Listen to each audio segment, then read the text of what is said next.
সকালবেলা ঘুম থেকে উঠে এই জানলা খুলে দেখছি অতিরিক্ত বৃষ্টি হচ্ছে, যে সকাল থেকে বৃষ্টি। সত্যি একটা বর্ষার মতন দিন।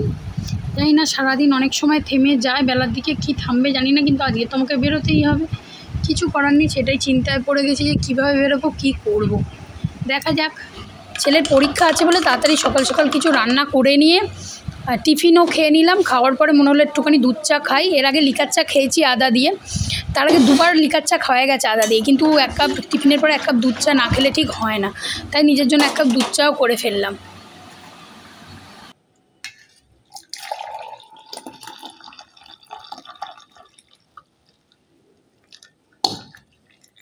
চাটা নিয়ে ছেলেকে পড়াবো বলে ওর কাছে বসলাম। আমি যদি একটুখানি বসি, পড়বেও না, পরীক্ষার আগে একটুখানি টাচ আপগুলো না দিয়ে গেলে হয় না, তাই ওকে পড়াতে বসে গেলাম চাটা নিয়ে। কারণ আমি সরলেই একটু ফাঁকিবাজি দিতে শুরু করে দেয়, তাই না, আবার একটু পড়িয়ে নিয়ে তারপরে পরের কাজগুলো করব।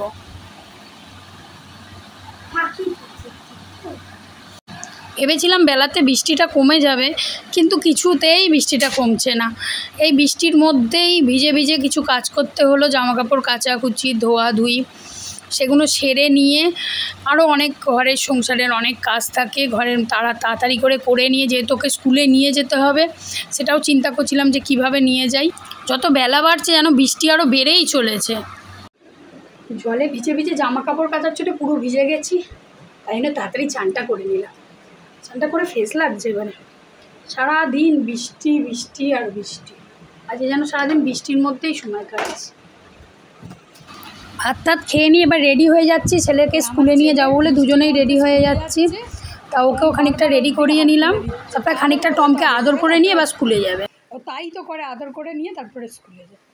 আবার হাত দিলে কি শুরু করেছে আজকে। একটা নতুন খাবারও খেয়েছে, আইসক্রিম। ওই দেখলাম দুষ্টুমি করছে, দুষ্টুমির শেষ নেই। যেন অনেক আদর হয়েছে, অনেক আদর হয়েছে।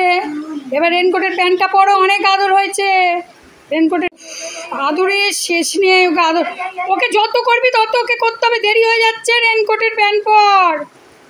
এই হলো আমার ছেলের ড্রেস, পুরো জড়িয়ে গেছে একদম রেনকোটে। রেনকোট পরতে ভালোবাসে না, কিন্তু যা বৃষ্টি হচ্ছে মারাত্মক, বাইরে কিছু করার নেই, রেনকোট পরাতেই হবে। আর এই হলো আমার ড্রেস, রেনকোট পরে নিয়েছি, মাথায় হেলমেট দিয়ে দিয়েছি, রেনকোটের টুপি হারিয়ে গেছে, ক্লিপ খুলের কোথায় রেখে দিয়েছিলাম পাইনি, সেই জন্য মাথায় একটা হেলমেট দিয়ে নিয়েছি। ঠিক আছে ড্রেসটা দেখে নিন বন্ধুরা, ঠিক আছে ড্রেসটা আমার। হ্যাঁ, বাই বাই, টাটা। স্কুলে যাওয়ার সময় রাস্তায় কোনো ভিডিও করতে পারিনি, আসার সময় ছাতা খুলে একটু ভিডিও করলাম, দেখালাম রাস্তার অবস্থাটা, বাইরের অবস্থাটা কীরকম, কীভাবে গেছি। এই রাস্তার মধ্যে জল জমে গেছে, ছাতাটা খুলেছিলাম বলে একটু ফোনটা বার করেছিলাম। রাস্তায় জল জমে গেছে, তার মধ্যেই সাইকেল চালিয়ে আসছিলাম।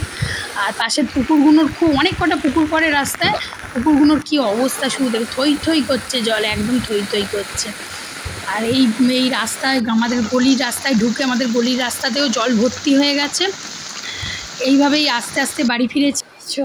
এখন দুপুর 2টো বাজে, ছেলেকে স্কুলে দিয়ে বাড়ি ফিরলাম, ওর পরীক্ষা, আবার নিতে যাব। রেনকোট পরি আর যাই পরি, তাও একটু ভিজে গেছি, অনেকটাই ভিজে গেছি, কিছু করার নেই, অতিরিক্ত বৃষ্টি, ভিজবো, একটু তো রক্ষা পেয়েছি রেনকোট পরে। এই বৃষ্টির মধ্যে আবার ছেলেকে নিতে যেতে হলো স্কুলে, ওকে তো আনতে যেতে হবে না, তাই স্কুলে আনতে গেছিলাম। কিন্তু ফেরার পথে একটা অদ্ভুত ঘটনা ঘটলো। কোনোদিনই কোনো মাছ ধরিনি, কই মাছ, কিন্তু রাস্তার মধ্যে একটা মাছ পেয়েছিলাম। যাই হোক, সেই মাছটা ধরলাম, কিন্তু ফোনটা নিয়ে যায়নি, খুব বৃষ্টি হচ্ছে বলে ফোনটা নিয়ে যায়নি, তাই ভিডিওটা করতে পারলাম। বন্ধুরা, এই ছেলেকে নিয়ে ফেরার সময় এই মাছটাকে রাস্তা থেকে পেয়েছি, কই মাছ। আর আমাকে বাড়িতে এসে, রাস্তায় ভালো করে ধরতে পারলাম, আর বাড়িতে এসে নাজেহাল করে দিয়েছে। আমি ধরতেই পারছি না ওকে, কিছুতে ছেড়ে গেছে, অনেক কষ্ট ধরে বালতির মধ্যে রেখেছি। বন্ধুরা দেখলেন, ছেলেকে নিয়ে ফেরার পথে একটা মাছ পেয়েছি, কিন্তু রাস্তায় খুব সহজে ধরে ফেলেছি। ব্যাগটা দিয়ে, একটা ব্যাগ ছিল, চেপে ধরেছি, কিন্তু আর বাড়িতে এসে ওকে যখনই বালতিতে রাখতে গেছে লাফিয়ে পড়ে গেছে, মেঝের মধ্যে পড়েছে, এমন স্লিপ খাচ্ছে যে ধরতেই পাচ্ছি না। যাই হোক, ভিডিওটা এই পর্যন্ত শেষ করলাম। ওকে নিয়ে বাড়িতে পরীক্ষা দিয়ে বাড়িতে ফিরে গেছি, আবারও বৃষ্টির মধ্যে ভিজে ফিরে গেছি বাড়িতে।